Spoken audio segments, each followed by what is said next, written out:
Final project.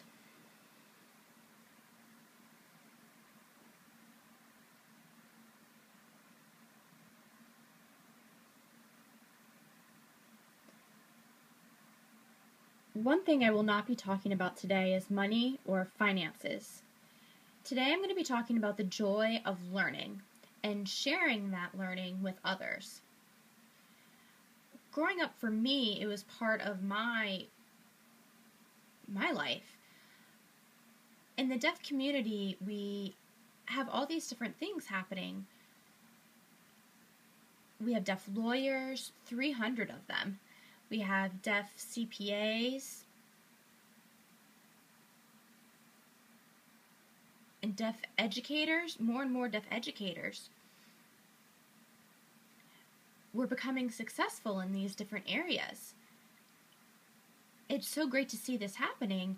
If we look back about 20 years, a lot of progress has happened. A lot of success is going on. So we need to challenge in the deaf community all these little areas. First, with deaf education system, we see the deaf institutes are closing. More and more of them are being closed. And more deaf children are going into these different programs, these mainstream programs, and they're becoming lonely and isolated. A few larger programs here, sure. The mainstream program, is it better than the deaf programs? I'm not sure. We need to meet together for today and the challenge, and let's get ready for that. They have an emphasis on how much test-taking skills we know. Are we really ready to meet the real world and the challenges that the real world has? We have the knowledge in these multiple choice questions, but are we ready once we graduate? The other part of the deaf community is having this knowledge, where some major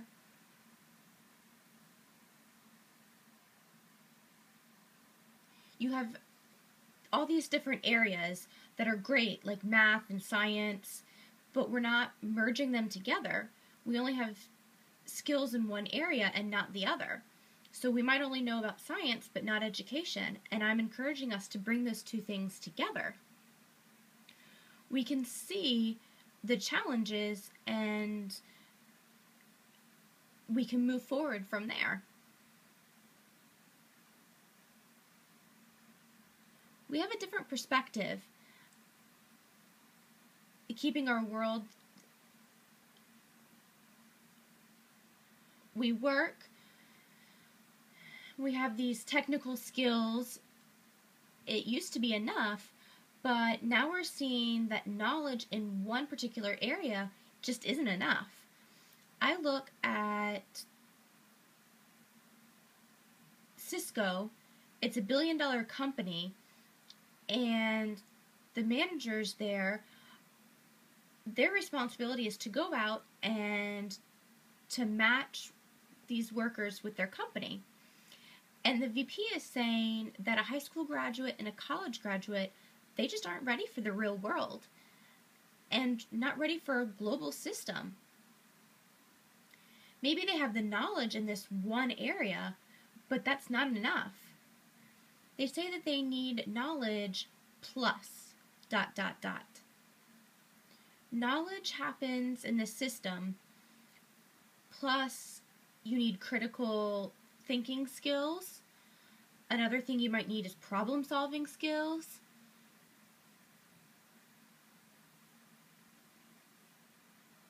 And you need to be able to share the idea to have this global perspective. The vice president of the skills, the vice president at Cisco, he was hiring good people to come in to the company, and they were screaming to have this knowledge, but you needed the knowledge plus this ... They needed this system set up in place. It was just a must. There's an emphasis on test-taking skills, that are needed today. They don't meet the requirements. So how do we better satisfy our needs? When I was growing up on a college campus, it made a big impact on my life, and it changed my perspective on things. My father was a philosophy major, and he had all these different areas: psychology, science, political science, all these areas, and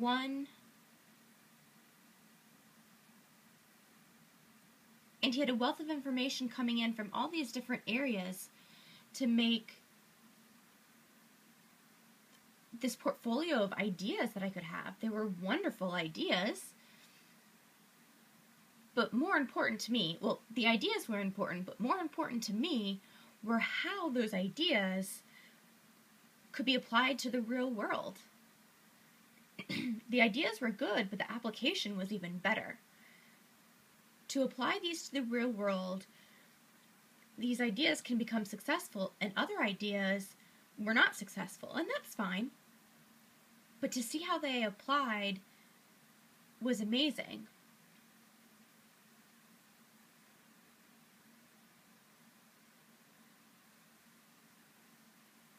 In the deaf community, I encourage you all to continue this learning and share this knowledge with other people. I have this idea. Entrepreneurship, intellectual entrepreneurship, IE. It started, and I can see it even here happening on this campus, UT. What happens with IE is its focus and its purpose is to develop business skills, to have this knowledge and the system in place. To have critical thinking. And then the E part means the business side. The development, the ideas, the progression. The process of formulating these ideas. Philosophy, cultural expansion.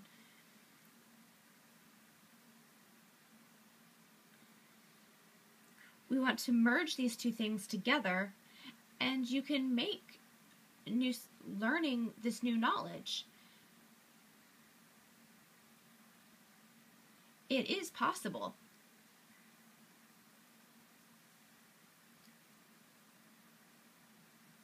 A few days ago, I got a video phone call from a teacher wanting to talk about finance at this institute.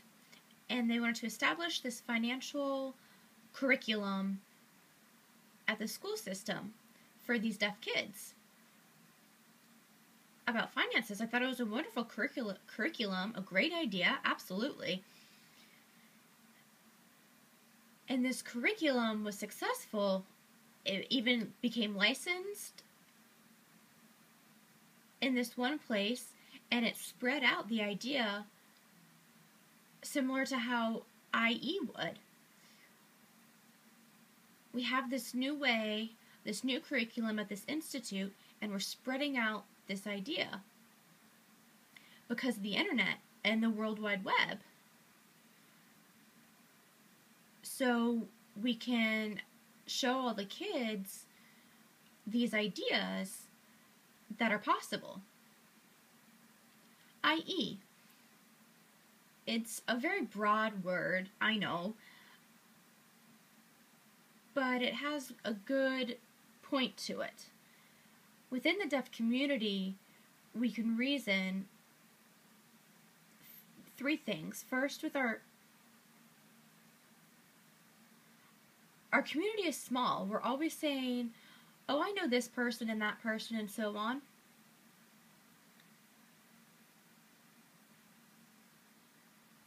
We always know these people. We have a unique 6 degrees of separation between one another. It's a very small community, and we're really spread out. We know how you have all this information, why keep it to yourself? What happens is you have these points within the community. The second is the internet. It's becoming more and more available. I remember growing up in the 1980s, the internet wasn't there. It wasn't until 1993 or 1994, I remember I was at college, I was instantly hooked on it. My parents would have to remind me to come have dinner with them at that point. I was just so into it. As things went on, it became important knowledge for other people to have out there. Deaf children, they have these skills in the internet world. They can text all day, they have the internet, they can do IMing, they have all sorts of different things. And you're able to share more on the internet. The third point I'd like to make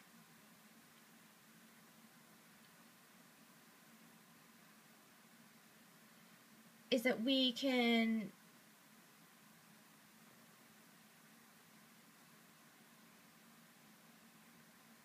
math, science, philosophy, education, it doesn't matter.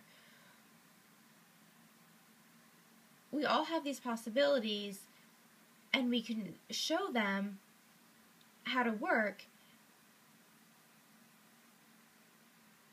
Have you heard of TED.com? Anybody here? That's awesome, great. TED.com started way back in 1984. Right up until then, it was just a small group of people who had these findings and had this knowledge. And then in 2006, right up until that point, it started spreading out, and closed captioning started. It became very popular right before 2006 because of the internet. The World Wide Web, all this knowledge was getting out there. All these lectures were being posted online.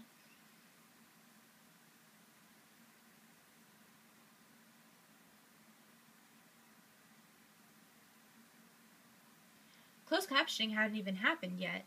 It started in 2 years later, when it opened up the program. Closed captioning, it wasn't just for people who couldn't hear, but it was for foreign languages as well. And the closed captioning was completely volunteer-based. So right up until 2006, before it became so popular, the captioning became more prevalent, more needed. 1 million viewers, and all these ideas are floating around, and they're being shared and spread out with others. This other thing over at MIT, Boston University over there,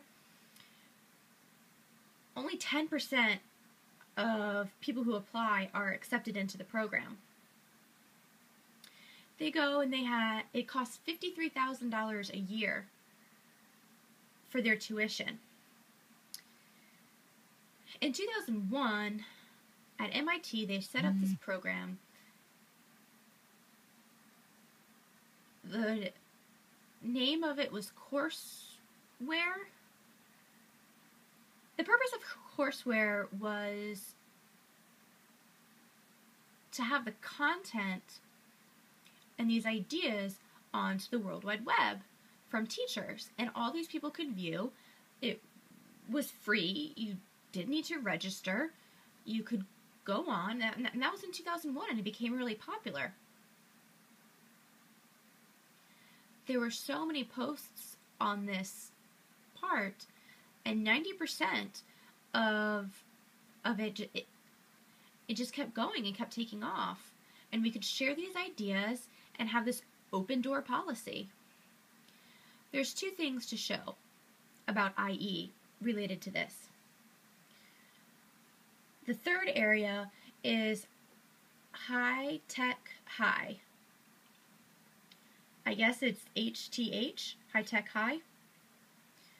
They used this program that I really enjoyed, and they had no emphasis on testing skills, no surprise multiple choice tests, nothing. You just go and you see these children and how they prepare for the world in this global system that they had set up. They emphasized on the children and their portfolio of ideas in this project.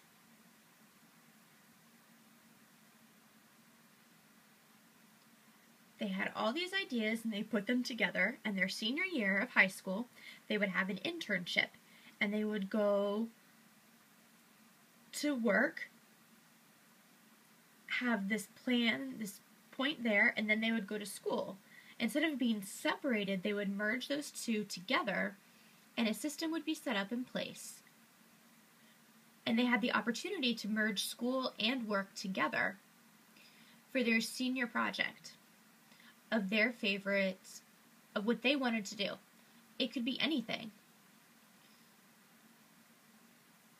They would print it, they would publish their findings when they go to work, and that would be their presentation, and it would be an open policy. And they had such progression at this High Tech High. They had this business leadership and a community leadership, and all these people, we merged them together to work together and establish High Tech High. And in 2001, they became very successful because they would graduate and go to colleges. The list was so long of these Ivy League schools that they would go to, and state schools. 100% of the students would graduate and go to college. 100% of them. Can you believe that? And when they got there, they could take tests too, because they had good problem-solving skills. Finally, a positive about IE that's happening right here at UT. Most students with an IE program, first the progression of the student, and their family goes to if they're the first one in their family to go to a university, a different culture and a different group, you can see the desire that you have in these programs to have these critical thinkings and to share it with others.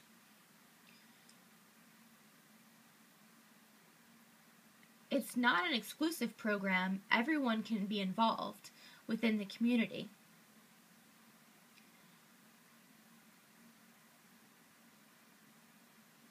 Keeping the world of the system, of the children progressing, a different principle of knowledge plus the system. Culturally, we need to continue learning. You never stop learning. But what happens is the information is everywhere where you can learn. You need to try to, you'll see it maybe even in the coffee house or on the computer, the internet. It happens all around us. You learn with this open door and not limit yourself to this one area. Make sure you have a lot. And you can see the new ideas. You must work to keep the system in place. Same as High Tech High. How many different ideas